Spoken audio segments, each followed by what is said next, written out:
Assalamualaikum warahmatullahi wabarakatuh. Perkenalkan, nama saya Devi Fatimatu Zahro dengan NPM 25012010392. Saya dari kelas O. Di sini saya akan menjelaskan tentang tutorial mengelola data analisis mini project saya yang berjudul Pengaruh Durasi Pengerjaan Tugas Kuliah Terhadap Tingkat Kecemasan Mahasiswa. Berjudul Pengaruh Durasi Pengerjaan Tugas Kuliah Terhadap Tingkat Kecemasan Mahasiswa. Yang kedua ada analisis yang akan digunakan dan hipotesisnya. Analisis yang saya gunakan adalah regresi dengan hipotesis sebagai berikut.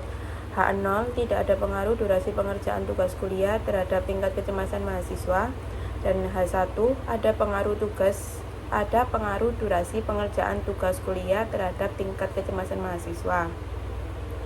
Yang ketiga ada teknik pengumpulan data yang akan digunakan. Penelitian ini menggunakan kuesioner yang disebarkan kepada beberapa mahasiswa sebagai sasaran responden dengan cara melalui Google Form.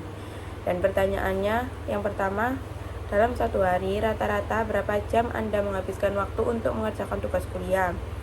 Yang kedua, saya merasa cemas ketika memikirkan tugas kuliah yang harus saya selesaikan. Yang ketiga, saya merasa khawatir tidak dapat menyelesaikan tugas kuliah tepat waktu. Jenis data yang saya kumpulkan ini adalah data primer. Yang keempat ada data mentah. Variabel X-nya yaitu durasi mengerjakan tugas kuliah dalam bentuk jam. Kemudian variabel Y-nya tingkat kecemasan mahasiswa, di mana Y1 itu cemas memikirkan tugas kuliah yang harus diselesaikan, dan Y2 khawatir tidak dapat menyelesaikan tugas kuliah tepat waktu. Kemudian ini dijumlah Y1 dan Y2, dan ini hasilnya. Kemudian ada hasil pengelolaan data. Di sini saya menggunakan Excel untuk mengolah datanya. Ini saya sudah menyiapkan datanya. Yang pertama, kita pencet ini data analis. Jika belum ada, kalian bisa searching di sini, terus pencet yang ADDIN ini. Di situ analisis toolbox-nya dicentang, terus oke. Lanjut, saya pencet data analis, pilih yang regresi ini, hit oke. Kita input yang variabel Y-nya.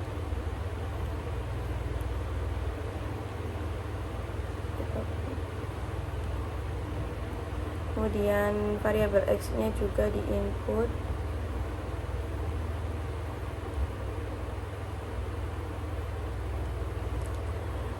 Terus kita pencet label.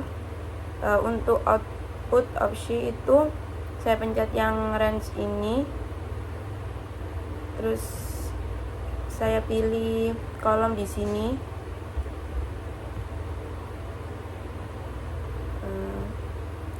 Untuk yang new worksheet file itu nanti membuat sheet baru, tapi di sini saya masih satu sheet aja sama kolomnya. Di situ pencet yang residual plot, line fit plot, dan normal probability plot. Terus oke. Langsung muncul seperti ini.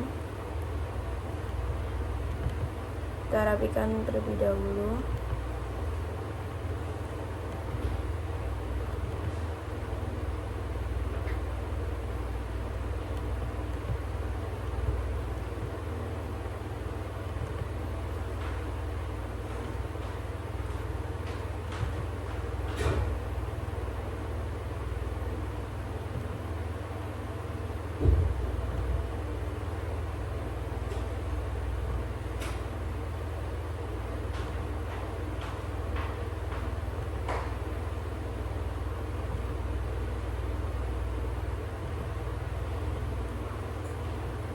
Nah, di sini ada 3 plot. Yang pertama ada mean fit plot, yang kedua ada residual plot, dan yang terakhir ada normal probability plot.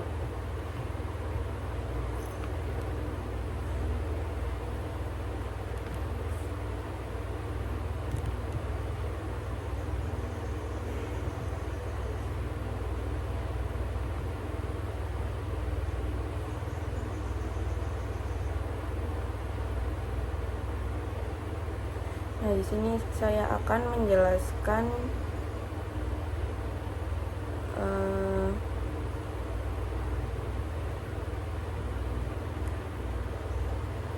di sini ada regresi statisnya, ada ANOVA, terus ada ininya, terus ada Linfleet plot. Linfleet plot itu grafik yang menunjukkan hubungan antara variabel X dan variabel Y berdasarkan hasil regresi linear. Di sini ada titik biru.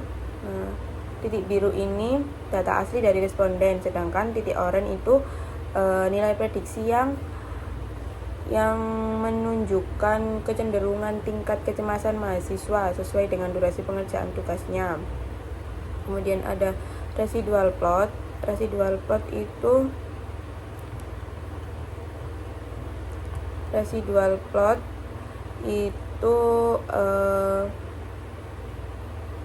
titik residual plot itu selisih antara nilai tingkat kecemasan mahasiswa dengan nilai yang diprediksi oleh model regresi ini. Nah, di sini titik birunya itu menyebar secara vertikal dan tidak membentuk pola, yang memiliki arti bahwa durasi pengerjaan tugas kuliah itu tidak berpengaruh secara signifikan terhadap tingkat kecemasan mahasiswa. Selanjutnya ada normal probability plot. Normal probability plot itu digunakan untuk melihat apakah tingkat kecemasan mahasiswa itu berdistribusi normal. Terus pada grafik ini titik-titik data itu cenderung mengikuti pola garis yang lurus dan cenderung tidak menyimpang jauh, menunjukkan bahwa tingkat kecemasan mahasiswa dapat dikatakan mendekati distribusi normal yang bisa diasumsikan dalam analisis regresi sudah dapat terpenuhi. Kemudian ada hasil interpretasi data. Yang pertama ada koefisien determinan. Koefisien determinan itu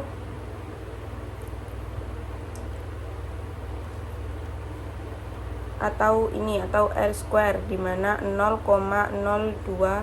0,0206177724 yang menunjukkan berapa persen variabel Y yang dijelaskan oleh variabel X, yang artinya hanya 2% perubahan kecemasan dijelaskan oleh durasi tugas kuliah dan sisanya berarti 98% dipengaruhi oleh faktor lain. Korelasi R-nya itu ini multiple R 0,143588733. Nilai korelasi antara X dan Y adalah 0,14 yang menunjukkan bahwa terdapat hubungan positif yang sangat lemah antara durasi pengerjaan tugas kuliah terhadap tingkat kecemasan mahasiswa. Kemudian ada perhitungan regresi. Interceptnya itu ini 6,994252874. Sedangkan slope itu bisa disebut dengan kemiringan. Yang ini koefisien, bawahnya intercept 0,3045977701. Selanjutnya ada persamaan regresi, di mana rumusnya yaitu Y sama dengan A plus BX. Sedangkan A-nya itu intercept 6,994 dan B-nya itu slope 0,3045. Nilai 6,994 menunjukkan bahwa apabila variabel durasi mengerjakan tugas bernilai 0, jika mahasiswa tidak ada waktu yang digunakan untuk mengerjakan tugas, maka tingkat kecemasan mahasiswa diprediksi sebesar 6,994. Sedangkan nilai 0,3045 menunjukkan bahwa setiap peningkatan satu tingkat durasi pengerjaan tugas kuliah akan meningkatkan tingkat kecemasan mahasiswa sebesar 0,30 poin. Selanjutnya ada perhitungan standar error. Di sini standar error dalam regresi statistik itu untuk mengukur seberapa kuat estimasi koefisien regresi pada model regresi. Standar error di sini sebesar 1,679 sekian yang menunjukkan bahwa tingkat ketidakpastian estimasi koefisien regresi sangat tinggi karena nilai standar error jauh lebih besar daripada koefisien regresi, yaitu 0,3045. Yang artinya hubungan antara durasi mengerjakan tugas dan tingkat kecemasan mahasiswa tidak stabil dan cenderung tidak signifikan. Selanjutnya ada uji signifikan koefisien regresi. Nilai F hitung yaitu 0,67365. F hitung itu ini dengan tingkat signifikasi 0,41. Ini signifikasinya 0,41 sekian yang lebih besar daripada 0,05. Dapat disimpulkan bahwa model regresi linier sederhana tidak signifikan. Variabel X tidak berpengaruh terhadap variabel Y. Selanjutnya signifikasi F ini 0,673656442 karena nilai signifikasi F sebesar 0,417 lebih besar dari 0,05. Maaf, ini typo. 0,05, maka H0 diterima dan H1 ditolak. Hal ini menunjukkan bahwa durasi pengerjaan tugas kuliah tidak berpengaruh secara signifikan terhadap tingkat kecemasan mahasiswa. Jadi signifikasi F-nya itu H0 diterima dan H1 ditolak. Selanjutnya ada tarif nyata 5% atau 0,05. T-table-nya nilai DF digunakan untuk mencari T-table. Rumus T-table yaitu A per 2 dibagi DF. DF itu N min K, di mana N itu jumlah responden, sedangkan K itu jumlah variabel. Di sini T-table saya 0,05 dibagi 2 dan responden saya ada 34 dan variabel saya ada 2 yaitu X dan Y. Dan ini pada distribusi tabel T. Jadi di sini saya mencari 0,025, di sini 0,025 dan di baris yang sini itu 32.